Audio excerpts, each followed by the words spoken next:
ব্যাংককে ইউনূস মোদি বৈঠক, হাসিনাকে ফেরত চাইল বাংলাদেশ। 1,80,000 রোহিঙ্গা প্রত্যাবাসনের জন্য উপযুক্ত, প্রধান উপদেষ্টার প্রতিনিধিকে জানালো মিয়ানমার। কাল আসছে IMF প্রতিনিধি দল, ঋণের কিস্তি ছাড়ে জটিলতা।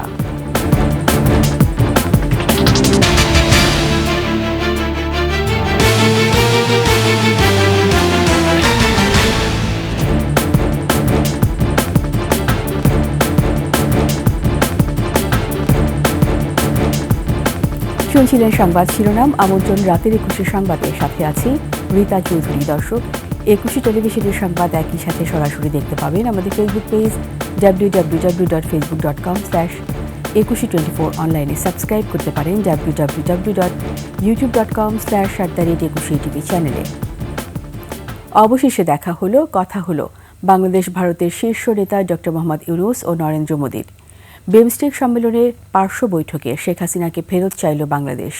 তবে নির্বাচনের মাধ্যমে বাংলাদেশে একটি গণতান্ত্রিক স্থিতিশীল পরিবেশ দেখতে চায় ভারত। বিস্তারিত আকবর হোসেন সুমনের রিপোর্টে। থাইল্যান্ডের ব্যাংককে অনুষ্ঠিত বিমস্টেক সম্মেলনের ফাঁকে সাংগ্রিলা হোটেলে শুক্রবার দুপুরে বৈঠক হয় বাংলাদেশের প্রধান উপদেষ্টা ডক্টর মোহাম্মদ ইউনূস ও ভারতের প্রধানমন্ত্রী নরেন্দ্র মোদির। গত 5 আগস্ট ছাত্র জনতার অভ্যুত্থানের পর ঢাকা দিল্লি টানাপোড়েনের মধ্যে প্রথম এই দ্বিপক্ষীয় বৈঠক। প্রধান উপদেষ্টার প্রেস সচিব জানান, পারস্পরিক স্বার্থ সংশ্লিষ্ট সব ইস্যুতে আলোচনা হয়েছে। শেখ হাসিনার প্রত্যর্পণ বিষয়ে কথা হয়েছে, বর্ডার কিলিং নিয়ে কথা হয়েছে, আমাদের দুই দেশের মধ্যে যে গাঞ্জেস ওয়াটার ট্রিটিটা আপনি জানেন যে নতুন করে এটার এক্সপায়ার হয়েছে, নতুন করে ট্রিটিটা হওয়ার আবার কথা হচ্ছে, এবং তিস্তা ওয়াটার, এগুলো সবগুলো নিয়েই কথাবার্তা হয়েছে। এদিকে ভারতের পররাষ্ট্র সচিবও বাংলাদেশ নিয়ে নরেন্দ্র মোদির অবস্থান তুলে ধরেন। प्रधानमंत्री जी ने इसके बारे में भी अपनी सोच प्रोफेसर यूनुस से साझा की और आशा जताई कि हम आगे चलते एक डेमोक्रेटिक, इंक्लूसिव और स्टेबल बांग्लादेश देखेंगे और उसमें इलेक्शंस का अपना एक रोल होता है, वो सब जानते हैं। সংখ্যালঘু নিরাপত্তা প্রসঙ্গে ডক্টর ইউনূসের সর্বোচ্চ ব্যবস্থা নেওয়ার আশ্বাসের কথাও জানান ভারতীয় সচিব। उन्होंने आशा जताई कि बांग्लादेश सरकार इस विषय पे अपनी जिम्मेदारियों पे खरी उतरेगी और इन चीजों को आगे इनकी जांच करेगी। আকবর হোসেন সুমন, 21 টেলিভিশন। এদিকে ইউনূস মোদি বৈঠক নিয়ে প্রতিক্রিয়া জানিয়েছেন বিশ্লেষকরা। দুই দেশের রাজনৈতিক সম্পর্ক যাই হোক না কেন, কূটনৈতিক সম্পর্ক উন্নয়নের উপর জোর দিয়েছেন তারা। নাইম আহমেদের রিপোর্ট।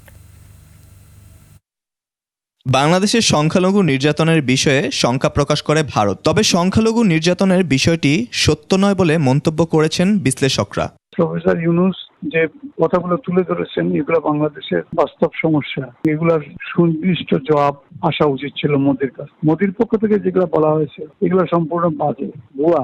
এখানে কোনো রকমের সংখ্যালঘু নির্যাতন কিছুই হয় না। এছাড়া বাংলাদেশ ভারত সম্পর্ক উন্নয়নে দুই দেশের সরকারের একে অপরের প্রতি বিশ্বাস দৃঢ় করার প্রতি গুরুত্ব আরোপ করেন বিশ্লেষকরা। বাংলাদেশের প্রধান উপদেষ্টা হিসেবে ওনার বাধ্যবাধকতা আছে, ওনারও ভারতের প্রধানমন্ত্রী হিসেবে আছে, কিন্তু আমরা যাতে এই ব্যক্তিগত পর্যায়ে একজন আরেকজনকে মোটামুটি ভাবে বিশ্বাস করতে পারি কিনা। দুই দেশের রাজনৈতিক পার্থক্য ও অবস্থা যাই হোক না কেন, কূটনৈতিক সম্পর্ক উন্নয়নে আলোচনায় বসে তার সমাধান গুরুত্বপূর্ণ বলে মনে করেন বিশ্লেষকরা। দুই দেশের জনগণকে দেখতে হবে, দুই দেশের যারা এস্টাবলিশমেন্ট তাদেরকে দেখতে হবে যে না, আমাদের হাইয়েস্ট লেভেলে আমরা বসার জন্য রেডি। হাইয়েস্ট লেভেলে যে আমরা বসেছি, এটার প্রথম একটা ভিজুয়াল এফেক্ট, এবং it says that no, things may not be very good, but at least we can sit together and talk about things. Naim Ahmed, 21 television. Yunus Modi বৈঠক আশার আলো জাগিয়েছে ও দুই দেশের জন্য কল্যাণ বয়ে আনবে বলে মন্তব্য করেছে মির্জা ফখরুল ইসলাম আলমগীর। গুলশানে বিএনপি চেয়ারপারসনের কার্যালয়ে ক্রীড়াঙ্গনের বিশিষ্টজনদের ঈদের শুভেচ্ছা বিনিময় করেন বিএনপি মহাসচিব মির্জা ফখরুল ইসলাম আলমগীর। পরে সংবাদ সম্মেলনে বলেন, বাংলাদেশের প্রধান উপদেষ্টা ডক্টর মোহাম্মদ ইউনূস ও ভারতের প্রধানমন্ত্রী নরেন্দ্র মোদির দ্বিপাক্ষিক বৈঠকের মধ্য দিয়ে দুই দেশের সম্পর্ক আরও মজবুত হবে এবং দুই দেশের জন্য কল্যাণ বয়ে আনবে। ভারত এবং বাংলাদেশের সম্পর্কের মধ্যে যে একটা বিটারনেস তৈরি হয়েছিল, সেই বিটারনেসটা তৈরি যেন আর বেশি না সামনে যায়, অথবা এটা আপনার যেন কমে আসে, সেখানকার একটা নতুন সম্ভাবনা সৃষ্টি হয়েছে। এবং আমি যতদূর দেখেছি তাতে করে আমার মনে হয়েছে যে এ ব্যাপারে দুজনেই যথেষ্ট আন্তরিক এবং এটা নিঃসন্দেহে বাংলাদেশের মানুষকে এবং ভারতের মানুষকে দুই দেশের মানুষকেই এটা উপকার করবে। বাংলাদেশে আশ্রয় নেওয়া ৮ লাখ রোহিঙ্গার একটি তালিকা থেকে 1,80,000 রোহিঙ্গাকে মিয়ানমারে প্রত্যাবাসনের জন্য উপযুক্ত হিসেবে চিহ্নিত করেছে মিয়ানমার কর্তৃপক্ষ। 2018 থেকে 2020 সালের মধ্যে বাংলাদেশ 6 ধাপে এই তালিকাটি মিয়ানমারকে সরবরাহ হয়। অন্যদিকে আরও 70,000 রোহিঙ্গাকে অতিরিক্ত যাচাই বাছাই শেষে তাদের চূড়ান্ত অনুমোদনের প্রক্রিয়া সম্পন্ন হবে। শুক্রবার ব্যাংককে অনুষ্ঠিত 6ষ্ঠ বিমস্টেক সম্মেলনে ফাঁকে বাংলাদেশের প্রধান উপদেষ্টার উচ্চ প্রতিনিধি ডক্টর খলিলুর রহমানকে এই তথ্য জানান মিয়ানমারের উপপ্রধানমন্ত্রী ও পররাষ্ট্রমন্ত্রী ইউ থান শ। প্রায় 8 লাখ রোহিঙ্গা তালিকা থেকে 1,80,000 জনকে ফেরত নেওয়ার উপযোগী হিসাবে চূড়ান্ত স্বীকৃতি দিয়েছে দেশটি। Myanmar government has confirmed that these 180,000 people are now fit to return to Myanmar. For the remaining numbers of the original list that we prepared, we'll continue to and expedite the verification process. আন্তর্জাতিক মুদ্রা তহবিল IMF এর কাছ থেকে ঋণের চতুর্থ কিস্তি পাওয়া নিয়ে যে জটিলতা তৈরি হয়েছে সেটি নিরসনে কঠিন চ্যালেঞ্জের মুখে পড়েছে বাংলাদেশ। IMF এর শর্ত পূরণের প্রতিশ্রুতি দিলেও বাংলাদেশ এখনও সেগুলো কার্যকর করতে পারেনি। ঋণের বাকি কিস্তি পাওয়া না গেলে অর্থনীতিতে নতুন সংকট তৈরির আশঙ্কা করছেন অর্থনীতিবিদরা। বিস্তারিত সঞ্জয় অধিকারী রিপোর্টে। IMF এর কাছ থেকে 470 কোটি ডলারের ঋণের মধ্যে 3 কিস্তিতে 231 কোটি ডলার পেয়েছে বাংলাদেশ। তবে শর্ত পূরণ না করায় বিপত্তি দেখা দিয়েছে চতুর্থ কিস্তির অর্থ ছাড়ের আগে। এমন প্রেক্ষাপটে শনিবার দেশে আসছে IMF এর প্রতিনিধি দল। বিশেষজ্ঞরা বলছেন IMF এর কাছ থেকে বাকি অর্থ পেতে বাংলাদেশের সামনে 3টি বাধা রয়েছে। এগুলো অতিক্রম করতে না পারলে চতুর্থ কিস্তি পাওয়া কঠিন হবে। সরকার যদিও বলছে যে শর্তগুলো তারা অ্যাড্রেস করছে, 3টে শর্ত খুবই চ্যালেঞ্জ। বাংলাদেশ যে পরিস্থিতিতে এখন আছে, একটা খুবই সহজ করা, কিন্তু আজ যে দুটো আছে সে দুটো খুবই টাফ। অন্যদিকে বর্তমানে IMF এর সব শর্ত পূরণ করার মতো অবস্থায় নেই দেশের অর্থনীতি। এতে চ্যালেঞ্জের মুখে পড়েছে বাংলাদেশ, বলছেন বিশেষজ্ঞরা। আমরা কিন্তু রাজস্ব আদায়ে এবং টার্গেট তো হচ্ছেই না, আমরা পিছিয়ে ব্যাকফুটে চলে গেছি। সে জায়গা থেকে মানে দারুণ চ্যালেঞ্জ আমি মনে করি, এবং এটা না পেলেও কিন্তু আমাদের জন্য একটা অসুবিধা। এখন আমাদের বাজেট সাপোর্টটা খুব একটা ক্রিটিক্যাল অবস্থার মধ্যে আছে। পরবর্তী কিস্তি ছাড় না হলে অর্থনীতিতে বিরূপ প্রভাব পড়তে পারে বলে মত এই অর্থনীতিবিদের। খুবই জরুরি আমাদের এবারকার এই চতুর্থ এবং পঞ্চম যে কিস্তিটা। সঞ্জয় অধিকারী, 21 টেলিভিশন, ঢাকা। নিচ্ছি সংবাদ বিরতি। যখন ফিরব তখন অন্যান্য খবরের সঙ্গে আরও থাকবে। চৌদ্দগ্রামে সেই বীর মুক্তিযোদ্ধার বাড়িতে হামলা, ভাঙচুরের অভিযোগ।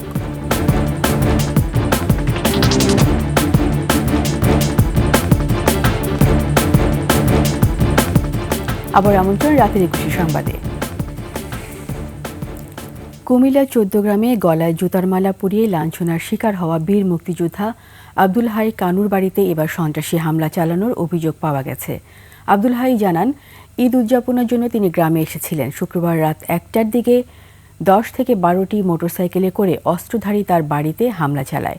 তারা দেশীয় অস্ত্র নিয়ে দরজা, জানালা ও টিনের চালায় আঘাত করতে থাকে এবং ককটেল বিস্ফোরণ ঘটায়। অভিযোগ পেয়ে ঘটনাস্থলে যায় পুলিশ। বাড়ির দরজায় বেশ কয়েকটি কোপের চিহ্ন দেখতে পান। পুলিশ জানিয়েছে, মামলা হলে আইনি ব্যবস্থা নেওয়া হবে। হঠাৎ করে কে বা কারা ওনার দরজার মধ্যে এবং জানালার মধ্যে এসে এই রামদা দিয়ে দরজার মধ্যে কোপাইছে। বাসার ভিতরে ঢুকতে পারে নাই, ওই যে দরজা এবং জানালার মধ্যে একটু কয়েকটা কোপ টুপ দিয়ে চলে গেছে। উনি বারবার জিজ্ঞেস করছে যে আপনি একটা মামলা করেন না। উনি মামলা করতে মোটেও ইচ্ছুক না, মামলা অভিযোগ দেয় নাই, উনি মামলা করবে না। এরই সাথে শেষ করছি রাতের 21 সংবাদ। যাবার আগে সংবাদ শিরোনামগুলো আরও একবার। ব্যাংককে ইউনূস মোদি বৈঠক, হাসিনাকে ফেরত চাইল বাংলাদেশ। 1,80,000 রোহিঙ্গা প্রত্যাবাসনের জন্য উপযুক্ত, প্রধান উপদেষ্টার প্রতিনিধিকে জানালো মিয়ানমার। কাল আসছে IMF প্রতিনিধি দল, ঋণের কিস্তি ছাড়ে জটিলতা।